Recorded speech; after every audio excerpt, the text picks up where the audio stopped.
Pasamos, sin más, a dar paso a la segunda intervención, la intervención que está destinada a analizar, como dijimos el primer día, algunas de las piezas. En este caso, hoy no va a ser una pieza concreta, sino un conjunto de piezas que evocan un tema que hemos titulado Las relaciones diplomáticas hispano-marroquíes durante la segunda mitad del siglo XVIII a través de los regalos de Estado, y que va a estar a cargo de don José María Fernández Palacios, que es licenciado en Geografía e Historia por la Universidad Complutense de Madrid. Ha sido becario del Departamento de becario de Investigación predoctoral del Departamento de Historia de América I y actualmente es su colaborador honorífico. Él ha trabajado en diferentes aspectos relacionados con la historia de América y también con la historia de Iberoasia, y en los últimos tiempos también se viene interesando por la cuestión de las relaciones internacionales justo en este periodo en el que estamos trabajando en esta exposición. Temas sobre los que ha realizado distintas contribuciones y también ha recibido ayudas académicas para realizar esa investigación. Él pertenece al Grupo de Investigación Expansión Europea y a diferentes instituciones de estudio, como es secretario general de la Asociación Española de Estudios del Pacífico, etcétera. Y en esta tarde nos va a tratar de un tema que verdaderamente está llamando también muchísimo la atención y que es una de las líneas de trabajo que abrimos con esta exposición, o que contribuimos, yo creo, que a abrir con esta exposición, que es la línea de trabajo en relación a los regalos de Estado, que también está llamando muchísimo la atención, especialmente algunos de ellos que hemos visto ya en estas intervenciones, pero que hoy veremos enfocado al tema de las relaciones con Marruecos y esas fascinantes relaciones. Así que es para nosotros también un placer y un honor tenerle esta tarde aquí, y tiene la palabra don José María Fernández Palacios. Muchísimas gracias, Miguel, por la presentación y, bueno, extender el agradecimiento al Museo Arqueológico Nacional y Acción Cultural Española por invitarme a este interesante ciclo de conferencias que complementa la interesantísima exposición que tanto trabajo te ha llevado, como bien sé, y tan buen resultado ha tenido, ¿no? Y les invito al que no lo haya visto a que lo vea. Yo les adelanto que proyectaré algunas piezas que están en la exposición, en el PowerPoint, pero como es una intervención breve no voy a tener mucho tiempo de comentarlas en profundidad. Pero bueno, siempre mejor que cualquier fotografía lo hará justicia al que lo puedan ver en directo en la exposición, como digo. Bueno, pues comenzando, por centrar un poco el tema, quisiera hacer un par de consideraciones acerca del regalo y la dávida, lo que yo he llamado como instrumentos de la diplomacia. Tenemos noticias acerca del intercambio de regalos, pues por lo menos desde la antigüedad clásica, desde Grecia, ¿no? Que estos intercambios de regalos se producían entre magnates griegos o de ellos, contra los que denominaban bárbaros, en el marco de relaciones de hospitalidad. Obviamente, estos presentes no tenían una naturaleza pública o de Estado, como posteriormente ocurrió, eran más de naturaleza personal, pero van a ir evolucionando conforme pues, se desarrollen las propias estructuras de Estado, ¿verdad? En el siglo XVIII, a pesar de que la diplomacia se desarrolla para atender prioritariamente a intereses nacionales o de Estado, tenemos que acordarnos que estamos en un contexto de regímenes políticos de monarquías absolutas. Y, por lo tanto, los intereses personales de los monarcas y dinásticos tampoco van a estar ajenos del todo a estas relaciones internacionales. En ese sentido, nuestra propia historia diplomática pues, nos presenta muchos ejemplos en la documentación acerca de cómo nuestras legaciones diplomáticas, aparte de manejar asuntos, vuelvo a repetir, de Estado, que pueden parecer más trascendentes, pues se dedicaba a atender peticiones concretas o deseos de los monarcas, ¿no? Y también estos deseos de atender deseos personales, valga la redundancia, van a ser pronto y desde siempre, en realidad, empleados por los agentes diplomáticos para lisonjear monarcas, para ganar voluntades con las que poder hacer más efectivas sus reivindicaciones y sus peticiones a otras cortes, ¿no? Tienen aquí ustedes, por ejemplo, a Federico II de Prusia, y de él es muy conocido la afición que él tenía al rapé, ¿no? Que saben ustedes, es un preparado a base de tabaco molido que se puso muy de moda en las cortes europeas en el siglo XVIII. Ese rapé, particularmente, él era aficionado al tabaco español y no dudaba en pedirle a nuestros diplomáticos, o a veces nuestros diplomáticos se lo enviaban porque sabían que gustaba de él, para, bueno, tenían esa atención con él para mantenerle en una buena predisposición con España. Una buena predisposición que, por otra parte, era una cuestión personal suya, porque la intensidad de relaciones entre nuestros dos países no era todavía mucha, pero él siempre había sido admirador de la cultura española y, sobre todo, de su historia militar. Y, en ese sentido, siempre tuvo una buena predisposición a España, que fue cultivada a través de distintos regalos. Como Federico II podríamos aludir a otros muchos ejemplos, pero por el momento yo creo que sirve para ilustrar un poco, ¿no? En cuanto a las relaciones a las que ha aludido la profesora Molins, que se establecen en la segunda mitad del siglo XVIII con el Islam, también se van a emplear este tipo de regalos. Bajo lo que pasa que en el Islam, yo también me gustaría destacar una tradición relacionada con los regalos, que es en torno al tributo de compra de la paz. Yo creo que eso viene al mundo islámico del legado de los persas, por eso os he traído este relieve de Persépolis, de la procesión de tributarios, en el que los regalos al soberano eran interpretados como un símbolo del reconocimiento de su superioridad, de su potencia, ¿no? Es cierto, en el siglo XVIII este intercambio de presentes, de tributos, va a estar más ritualizado, simbolizado si quieren, pero va a tener cierta importancia en el Marruecos del siglo XVIII todavía, y con eso van a tener que jugar nuestros diplomáticos.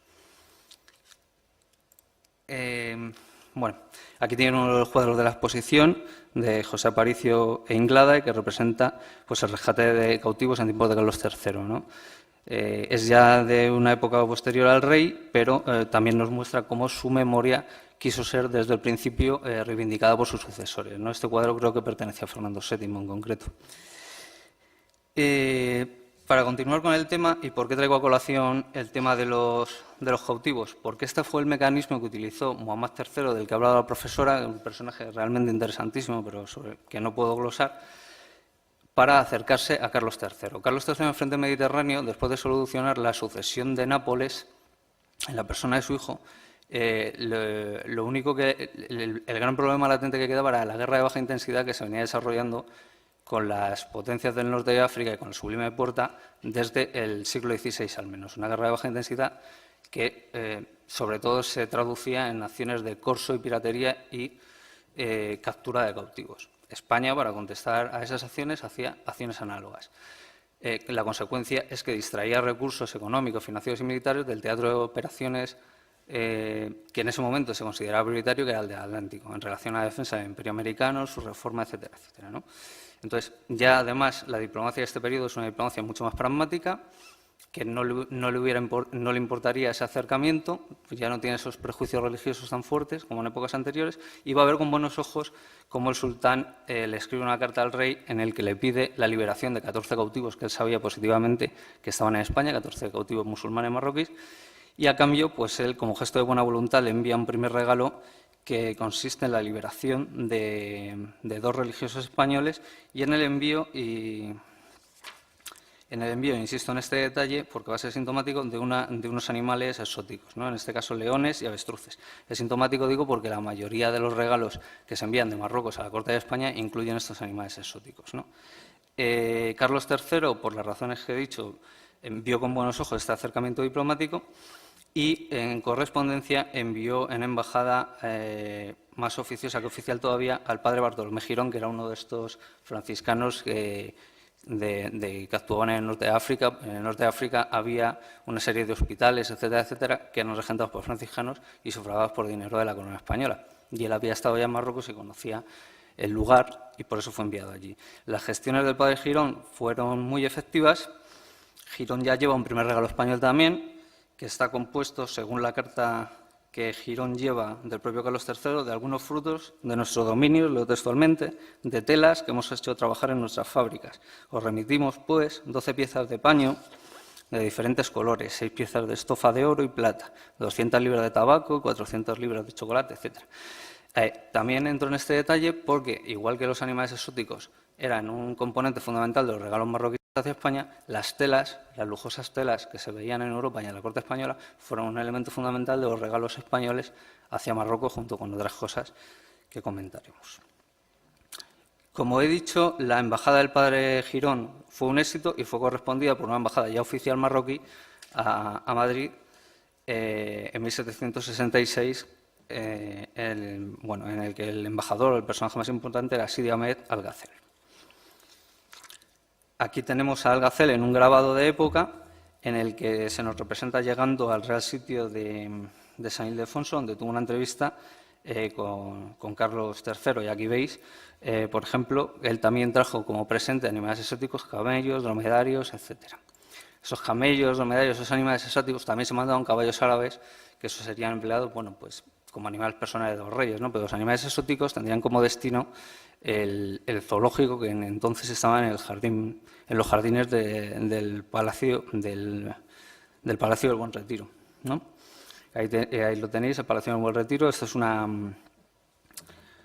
un detalle de la vista de la madrileña calle de Alcalá por Antonio Joly, cuyo el lienzo entero también está en la exposición original, ¿no? La verdad es que es precioso, ¿no? Y como representa un Madrid que ya no existe, ¿no? O transformado. El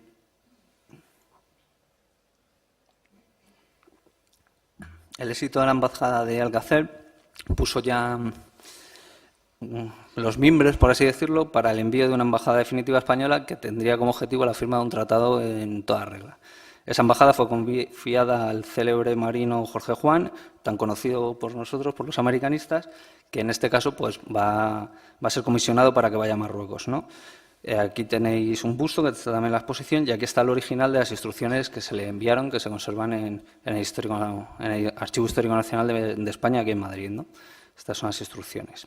Las instrucciones a Jorge Juan, básicamente, se resumen en que había que establecer un tratado de paz definitivo que incluyera la regulación del comercio, la seguridad naval, a ser posible, aunque difícil, el ensanche de los presidios españoles y ciudades españolas en el norte de África, y un compromiso de neutralidad marroquí en caso de un enfrentamiento con el español que ya se preveía que ocurriría tarde o temprano.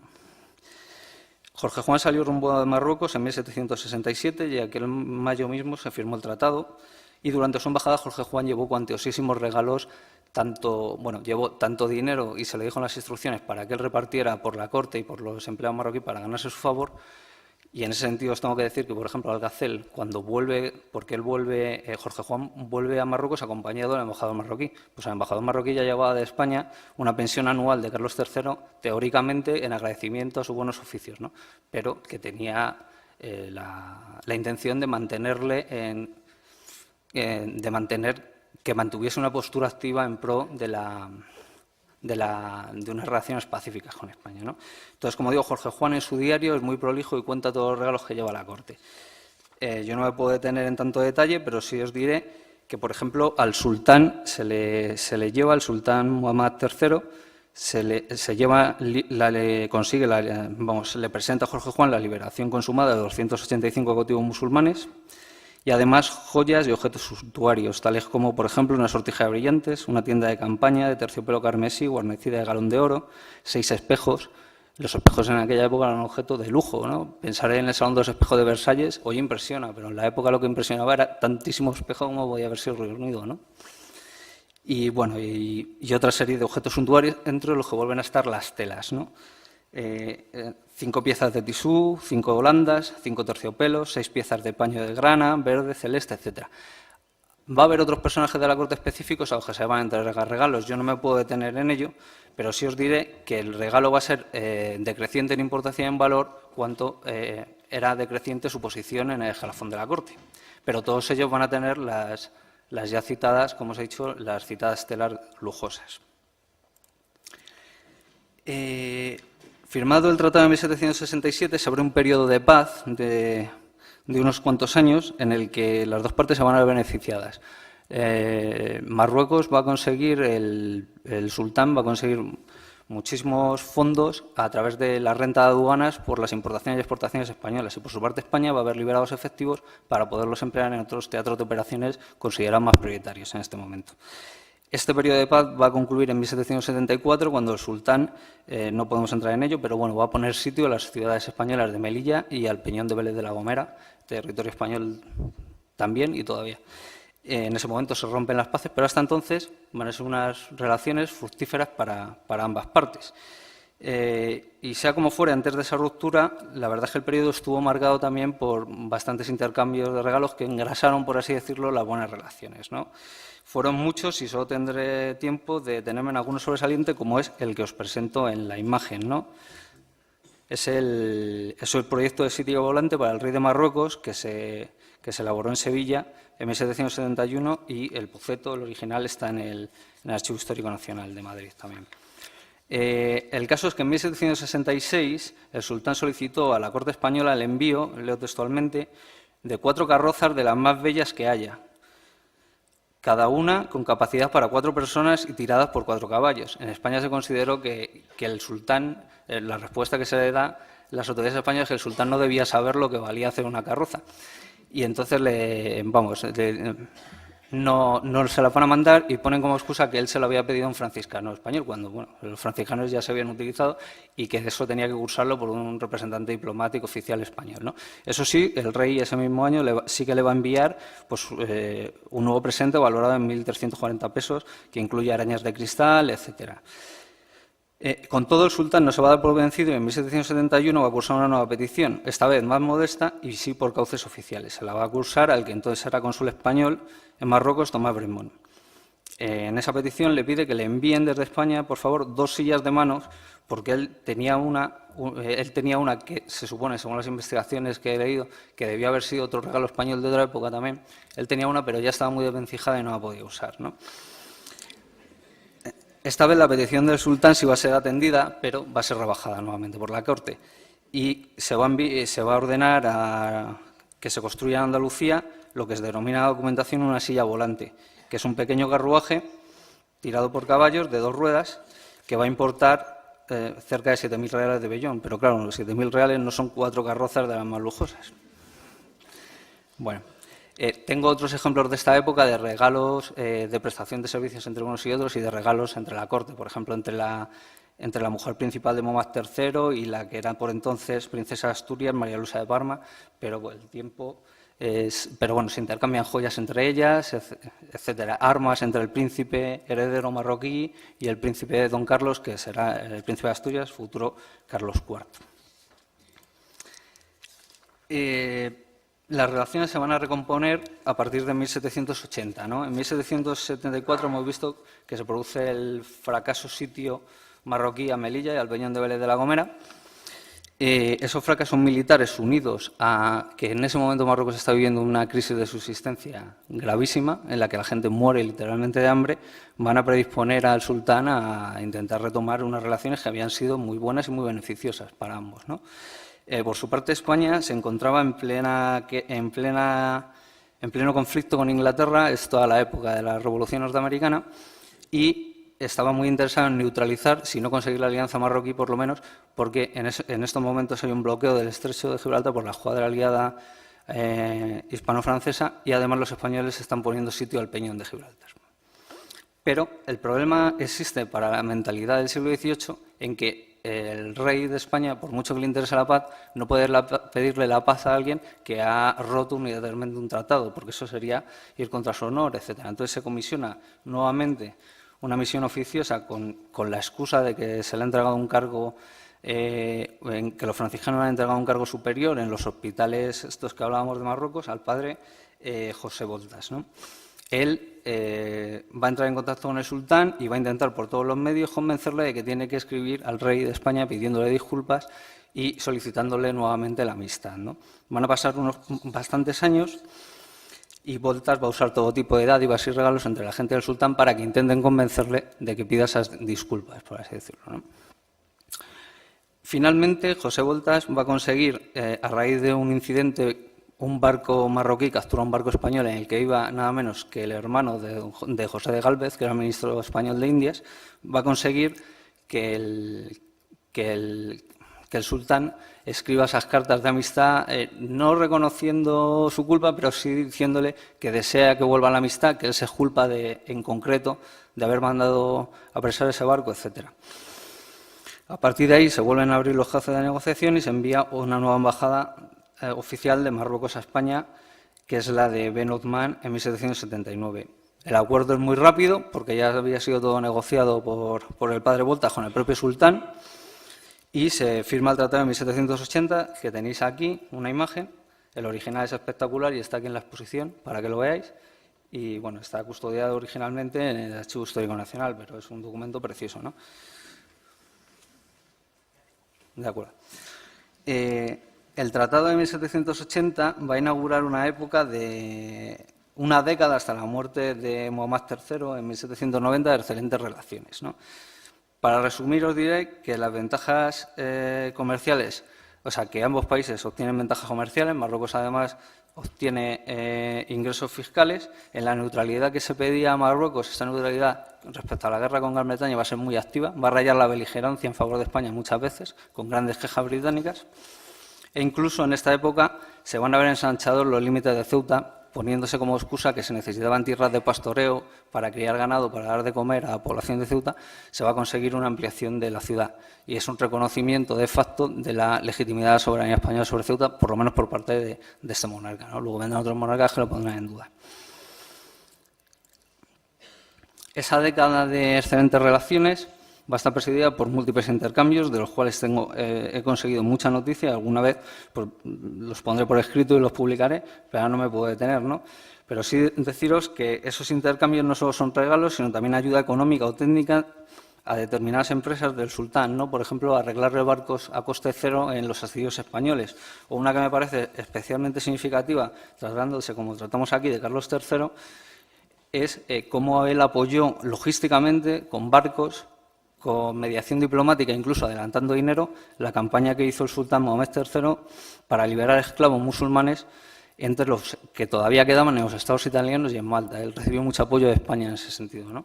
Incluso se le adelantó dinero que él prometió como rescate, se le adelantó por los españoles porque, claro, era muy difícil que llegara desde Marruecos ese dinero. Sigue habiendo presentes de corte a corte y solo mencionaros, de aquí las fotografías, bueno, este es el conde de Florida Blanca, del que hablaba la profesora, en un retrato que tenéis también en la exposición.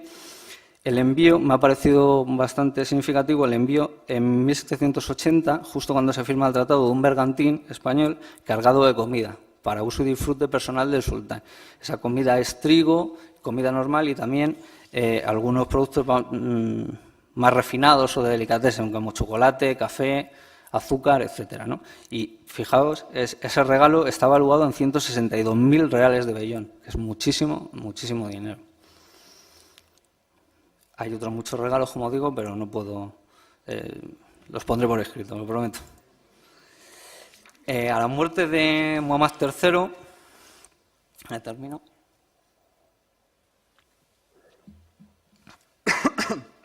Perdón. Va a ceder al trono marroquí Maulawi al-Yazid. Este va a expresar su deseo de continuar en buena relación con España, lo cual España quería. Incluso su hijo se va a presentar ante el campo de Ceuta, se le va a cumplimentar, se le va a hacer un regalo de Estado al hijo. Todos son buenas palabras. Pero este sultán va a poner sitio a Ceuta en un par de ocasiones, quiero recordar. Y, consecuentemente, Carlos IV, ya muerto también Carlos III, va a declarar la guerra a Marruecos. Esa guerra no va a ser directa, se crea una gran armada, pero posteriormente será la que vaya a Argel en esos años. Va a ser una guerra indirecta y bastante efectiva, apoyando a los múltiples focos rebeldes que le surgen a Al-Yazid, que están encabezados a su vez por otros hijos de Muhammad III. Al-Yazid muere en 1792 en un enfrentamiento con otra facción y quedan 3 pretendientes al trono marroquí. Esos 3 pretendientes están desde 1792, no se sabe quién va a hacerse realmente con el poder. Y en ese contexto España lo que hace es mantener una neutralidad, que es una neutralidad en principio inactiva, pero que después va a ser cada vez más proclive a Mulay Suleiman, conforme se va viendo cada vez más claro que va a ser el que finalmente se haga con el poder. Durante ese periodo me gustaría comentar cómo Mulay Suleiman fue muy hábil y retomo con la idea del principio, ¿no?, del reconocimiento, de esa idea del Islam, del regalo como reconocimiento. Volvió a emplear el corso y la piratería contra los países occidentales, diciendo que esa situación cesaría en cuanto le enviasen un embajador con un regalo y así se pudiese ver que el regalo en su corte y el pueblo marroquí pudiese ver que implicaba que se le reconocía como legítimo soberano respecto al resto de sus hermanos, ¿no?, en Liza. Hubo casos especialmente sangrantes para la mentalidad europea, como Dinamarca, Suecia o Venecia, que no solo tuvieron que mandar embajador con el regalo, sino que se les impuso un tributo anual por compra de la paz. A los Estados Unidos, que habían comenzado las relaciones con el sultán por mediación de Carlos III, también le exigió ese tributo. Los Estados Unidos se negaron y lo único que consiguió de ellos es que le mandaran el embajador con el regalo. Pero los Estados Unidos no pasaron por eso, tampoco estaban tan cerca, ¿no? Pero Venecia, que tenía muchísimos intereses en la zona, tenía que pagar todos los años un monto de del tributo de compra de la paz. Respecto a España, no tenemos noticias de que fuesen tan fuertes esas presiones. Yo no he encontrado noticias de que estuvieran, quizá porque los tenía al lado y no convenía tampoco esa presión, ¿no? Por ello, España pudo esperarse a reconocer a Muley Suleiman, como he dicho al principio, hasta que se estuvo bastante sentado. En ese sentido, se organiza la embajada en 1799, que va a estar encabezada por Juan Manuel González Salmón. Ahí tenéis al rey Carlos IV, precisamente el cuadro es precisamente en esa época, en torno a 1799-1800. Juan Manuel González Salmón, en su embajada, va a llevar un cuantiosísimo regalo, quizá el más grande de todos. Lamentablemente conocemos pocos detalles de lo que llevaba de objetos pequeños, pero sí sabemos que se regaló una corbeta al sultán de Marruecos, bautizada como la corbeta rosa, como regalo de Estado. Esta es una corbeta típica de finales del siglo XVIII español, no es la corbeta rosa, pero sería algo como esto. Es un presente, es de los más espectaculares del periodo, ¿no? La corbeta se le llegó a regalar en efecto, lo que se tuvo la precaución es de que enviase una dotación marroquí para llevársela, porque se temía que en el trayecto entre Cádiz y Tánger pudiera ser atacada por los británicos. Y si ya llevaba bandera marroquí, los británicos no atacarían, como finalmente ocurrió. Y también deciros que la dotación británica fue agasajada con muchos regalos, muy bien tratada en Cádiz, para también tenerlos como aliados, cuando se negociase el tratado. Juan Manuel González Salmón va a tener éxito en su embajada y el tratado se va a firmar. Del resto de regalos, yo he leído su diario, que aquí lo tenéis en la otra parte de este edificio, en la Biblioteca Nacional de España, y no da más detalles, aparte de la corbeta, no da más detalles de regalos concretos, pero sí que sabemos que debían ser cuantiosísimos, puesto que él afirma que cuando se presentó ante el sultán iba con toda una comitiva de honor, ¿no?, que se mandó músicos incluso del ejército español, etcétera, pero que tuvo que llevar 216 mulas solo para transportar los fardos que componían el regalo. Lo que pasa es que no da detalles que había en esos fardos, pero imaginamos telas, objetos de lujo y todo lo que se acostumbraba. Termino, ahora sí, diciendo que el Tratado de 1799, negociado por Salmón, fue un éxito diplomático en el sentido que volvía a la situación anterior del Tratado de 1780. Lo que pasa es que tuvo menos resultados prácticos tanto para España como para Marruecos, porque en ese momento se estaba haciendo más crítica la situación en Europa y en el interior de España como consecuencia de la Revolución Francesa en Europa, ¿no? Entonces, las relaciones y la propia potencia de España no eran tan fuertes como 19 años antes. Sí, al menos con ese tratado se volvió a quedar asentado nuevamente el final del corso y la toma de cautivos entre ambos países. Precisamente el espíritu que movió los primeros acercamientos entre dos monarcas ilustrados como Muhammad III y Carlos III de décadas atrás. En estos dos cuadros, ambos presentes también en la exposición, vemos como Mengs retrata al rey en majestad hacia 1765, justo cuando empiezan las relaciones con Marruecos. Con este inicio de relaciones y con Marruecos y sobre todo con las que siguieron, el rey seguía su propia trayectoria personal de apertura, de la que hablaba la profesora Molins, que comenzó ya siendo el rey de Nápoles, ¿no? De lo que tenemos este ejemplo, el cuadro de Giuseppe Bonito de la embajada recibida por Carlos III siendo rey de Nápoles en 1741, una embajada ya sublime, puerta del gran enemigo histórico de la monarquía católica como era Turquía. Así, por tanto, el Tratado de 1799 retomaba de cara al nuevo siglo XIX el legado de apertura de relaciones iniciado por Carlos III. En esas relaciones hemos visto cómo los regalos de Estado fueron un instrumento diplomático de primer orden. Yo lo que espero es haber despertado el interés de todos vosotros en esta cuestión, que lejos de ser anecdótica, también nos habla mucho de mentalidades y de muchos aspectos que lo que nos tienen que permitir no es solo conocer anécdotas de la historia, sino en este caso conocer más profundamente la historia de las relaciones internacionales. Y en todo caso, pues bueno, espero que haya sido de interés y muchas gracias.